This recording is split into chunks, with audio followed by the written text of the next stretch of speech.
IMF ਦੀ ਸ਼ਰਤ open market ਤੇ ਇੰਟਰਬੈਂਕ ਵਿੱਚ ਫੋਰਨ ਕਰੰਸੀ ਫਰਕ 1% ਤੋਂ ਵੀ ਥੱਲੇ ਆ ਗਿਆ। ਓਪਨ ਮਾਰਕੀਟ ਤੇ ਡਾਲਰ 307 ਰੁਪਏ ਤੇ ਇੰਟਰਬੈਂਕ ਵਿੱਚ 305 ਰੁਪਏ ਦਾ ਹੈ।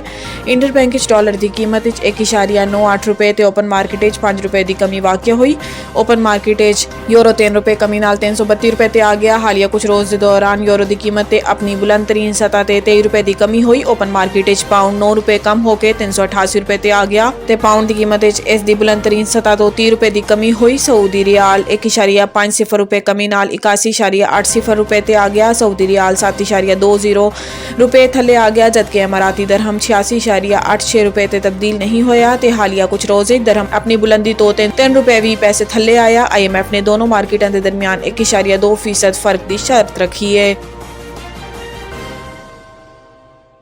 बिजली चोरों के खिलाफ अज तो क्रैकडाउन शुरू हो गया। सैकटरी तवानाई राशिद लंगड़ियाल ने एक बयान किया है कि बिजली चोरों के खिलाफ अज तो क्रैकडाउन शुरू हो गया है। क्रैकडाउन तमाम चीफ सैकटरीज ते IG पुलिस का ताउन है। सानू मालूम है चोरों के खिलाफ यह मुहिम आसान नहीं, लेकिन नाकामी की कोई गुंजाइश नहीं।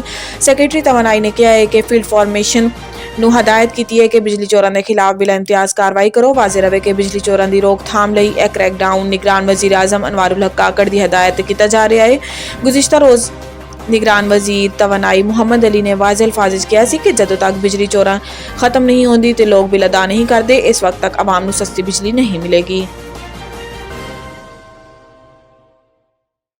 IMF 200 यूनिट वाले बिजली सार्फिन ਲਈ ਨਰਮੀ ਤੇ ਮੁਤਫਿਕ ਗੈਸ ਦੀ ਕੀਮਤ ਵਿੱਚ ਇਜ਼ਾਫੇ ਦਾ ਮੁਤਾਲਬਾ ਕਰ ਦਿੱਤਾ। ਜ਼ਰਾਏ ਦੇ ਮੁਤਾਬਿਕ ਸਾਰਫਿਨ ਨੂੰ ਬਿਜਲੀ ਦੇ ਬਿੱਲਾਂ 'ਚ ਰਿਲੀਫ ਦੇਣ ਦੇ ਮਾਮਲੇ ਤੇ ਪਾਕਿਸਤਾਨ ਤੇ IMF ਦੇ ਹੁਕਾਮ ਦੇ ਦਰਮਿਆਨ ਰਾਬਤਾ ਹੋਇਆ। ਜ਼ਰਾਏ ਦੇ ਮੁਤਾਬਿਕ IMF ਨੇ 400 यूनिट तक बिजली इस्तेमाल ਕਰਨ ਵਾਲੇ ਨੂੰ ਰਿਲੀਫ ਦੇਣ ਦੀ ਤਜਵੀਜ਼ ਮੁਸਤਰਦ ਕਰ ਦਿੱਤੀ। ਤਾਹਮ 200 यूनिट तक ਬਿਜਲੀ ਇਸਤੇਮਾਲ ਕਰਨ ਵਾਲੇ ਸਾਰਫਿਨ ਤੋਂ ਬਿਲਸ ਕਿਸ਼ਤਾਂ 'ਚ ਵਸੂਲ ਕਰਨ ਤੇ ਇਤਫਾਕ ਹੋਇਆ। ਜ਼ਰਾਏ ਦਾ ਕਹਿਣਾ ਹੈ ਕਿ ਬਿਲਸ ਕਿਸ਼ਤਾਂ 'ਚ ਵਸੂਲ ਕਰਨ ਦੀ ਹਤਮੀ ਮਨਜ਼ੂਰੀ ਵਿਫਾਕੀ ਕਾਬੀਨਾ ਤੋਂ ਲਿੱਤੀ ਜਾਏਗੀ। ਇਸ ਇਕਦਾਮ ਤੋਂ ਤਕਰੀਬਨ 40 ਲੱਖ ਬਿਜਲੀ ਸਾਰਫਿਨ ਨੂੰ वक्ती रिलीफ मिलन का इम्कान है, जबकि 400 यूनिट तक रिलीफ की सूरत 3 करोड़ 20 लाख सार्फिन मुस्तफीद हो सकणगे।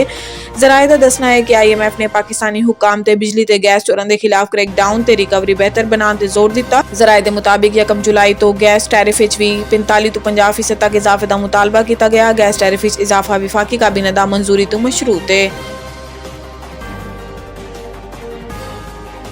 तोशाखाना केस बुशरा बीबी की जमानत तोसी ऑडियो फोरेंसिक की तफ्तीशी अफसर की इस्तदाम मंजूर।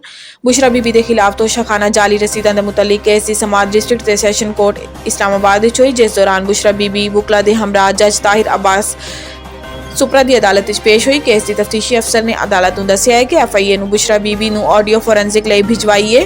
तफ्तीश लई बुशरा बीबी नूं गिरफ्तारी मतलूब है। वकील सलमान सफदर ने कहा है कि बुशरा बीबी नूं 3 घंटे शामिल तफ्तीश किया गया है। तोशाखाना तहाइफ केस झूठा है ते इहनूं तवील किया जा रहा है। जज ताहिर अब्बासी सुपरा ने इस्तफसार किया है कि मामला रसीदा का है, ऑडियो कित्थों आ गई, जिससे तफ्तीशी अफसर ने कहा है कि बुशरा बीबी तो ऑडियो लीक का पूछा गया तुसी कीती है या नहीं। बुशरा बीबी ने कहा है कि मैं ऐसा कोई गलत काम नहीं किया। बुशरा बीबी ने कहा है कि लीक ऑडियो मेरी नहीं। तफ्तीशी अफसर ने इस्तदा की कि बुशरा बीबी की वॉइस मैचिंग लिए वक्त दिता जाए। अदालत ने तफ्तीशी अफसर की इस्तदा मंजूर करते हुए समाअत मुलतवी कर दी ते बुशरा बीबी की अबूरी जमानत भी 12 सितंबर तक तौसीह कर दी।